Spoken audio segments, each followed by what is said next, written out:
What's going on, guys? Ryu coming at you another review, this time Legend of Zelda for the Game & Watch. As you can see, it's pretty cool.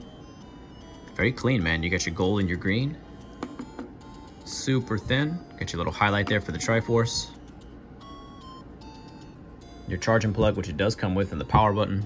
Again, this is not so much a review on the system, but Legend of Zelda itself.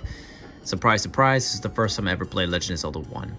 And it's not too bad, especially compared to some of the other NES games that came out at the time. It's solid beginning quality of Nintendo, you know what I'm saying?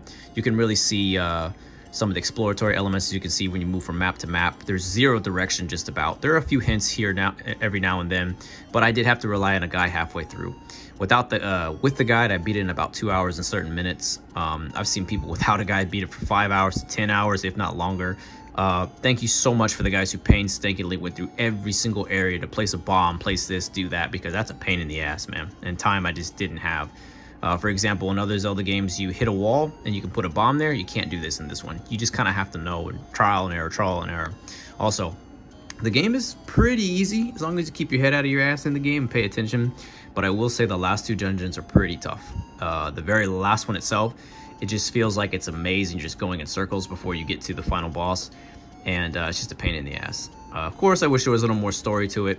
And that's not unreasonable. There's plenty of games in the NES platformers and RPG lineup that had a lot of story. This didn't. So if I was to compare it to NES games at the time from what I played, I would probably give this a 7.5 out of 10. If I compare this to other Zelda games, which you shouldn't, it's a 5 out of 10 at least, in my opinion, at the most, in my opinion. Not bad. You definitely see the fundamentals. It's solid on its own. You do get enough power-ups, and the final power-up does an interesting costume change. I can't help is kind of how do you say, an homage to another popular Nintendo character. Either way, it's not bad. Next will be Legend of Zelda 2, pretty much Link's Adventure. Y'all be safe. Take care. God bless.